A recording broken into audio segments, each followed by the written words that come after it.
It is day 138 of the second Trump administration, and Donald John Trump talked to several news outlets today because he wanted to make it absolutely clear just how much he is not thinking about his feud with Elon Musk. Today, Trump said Musk has lost his mind, and he's not particularly interested in talking to him for quite a while. And White House Chief of Staff Susie Wiles said that there are no plans for a call between the two men to simmer things down. Meanwhile, Musk is still slamming Trump's spending bill on Twitter, saying that, quote, Congress is bankrupting America.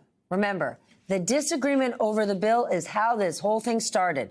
But while all of this is going on, we got a very big reminder of just how much of an impact Elon Musk made during his time in Washington.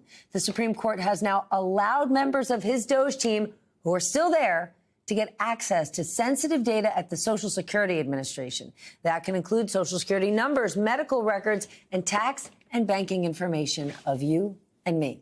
Let's get started and bring in our nightcap. Brian Barrett joins us, executive editor of news for Wired. Nayyera Haq, former White House senior director and former State Department senior advisor.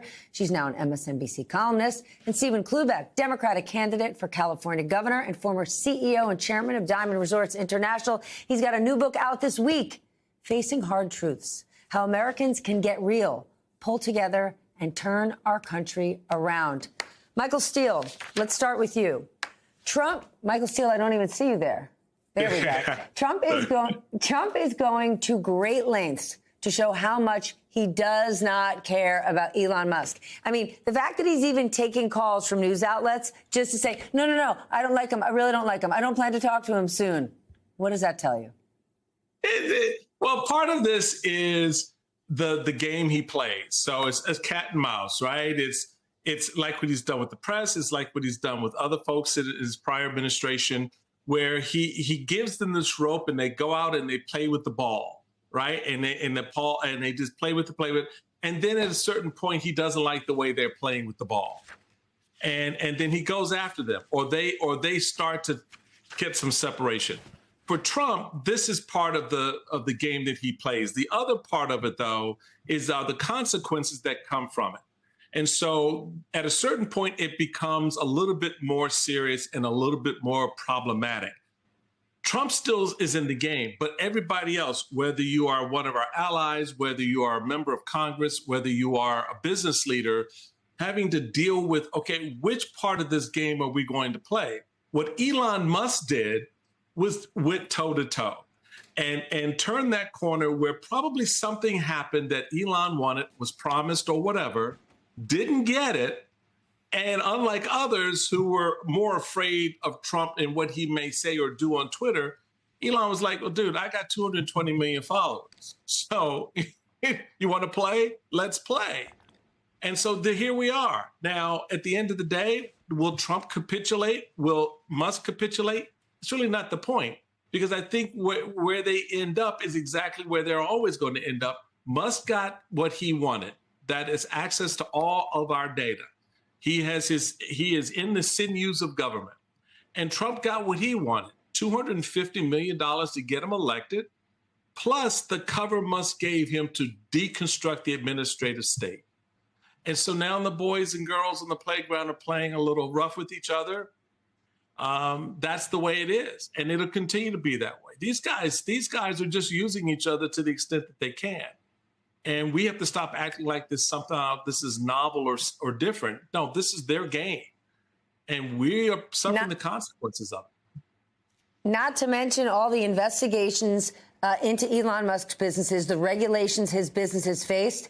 The regulations have lightened up, and those investigations, poof, gone. Stephen, here's what's surprising to me. Even with all of Elon Musk's money, I know we're only one day out, but at this point, it basically appears that all Republicans in Congress are standing by Trump, not Elon Musk. Does that surprise you? It doesn't. It doesn't, because if you look at the ratings of Elon Musk and the ratings of Donald Trump, Elon Musk has negative ratings. He has absolutely demolished himself, and we'll see how much he's going to pay the price for it. I mean, stock's down substantially. But look, we've been around politics and policy a long time, and we've seen the Republican conundrum today is to stay with the one that's ahead right now. And that is Donald Trump. Brian, I want you to put into perspective the point Michael was just making. How much has Elon Musk changed our government in just the few short months he was there? In I think ways that are severe and lasting. He's attempted to fire so many people. There's some court cases that are working that out, but the amount of brain drain that we've seen from the government, people who have lost their jobs, who aren't going to come back, even if jobs are offered back to them, the amount of sort of dismantling of the administrative state, as Michael said, all of these things are things that you can't sort of put back in the lamp. The genie's out, and Elon Musk opened it up. And even though he says he stepped away, I think you have to remember whatever rift there is between Donald Trump and Elon Musk, the people from Doge are still there. Doge is still actively recruiting. We had a post today about how they are reaching out, offering huge government salaries or very high on the government scale. They're still expanding their operations. They're part of government now. It's indistinguishable. Doge is the government and vice versa. And I need you to say this one more time to our audience. Hold on, Ryan. I need you to say this again, because I think the average person out there assumes that Elon Musk has left Washington, so Doge has shut down. You're saying not only are they not shutting down, they're expanding? Yeah, I think the way I put it in a recent story is trying to get Doge out of the government at this point is trying to remove a drop of food coloring from a glass of water. It's just all the same thing at this point. And I think you can see that, too, in the way that Russell Vought at OPM is sort of taking over Doge operations. A lot of what Doge was doing in the first place lines up with what Project 2025 wanted to do. It's all part of a larger project to shrink the government in a drastic scale. And again, the people who came in at the beginning of Doge are largely still there, and they're going to continue to be there. And I think that's important to remember. Whatever's happening at the fighting at the highest level, it's the people on the ground who are doing the work. Now, Elon Musk did not say much about Donald Trump today, but he had plenty to say about Steve Bannon. Is that a warning of how we could see Republicans now split, or the MAGA universe split?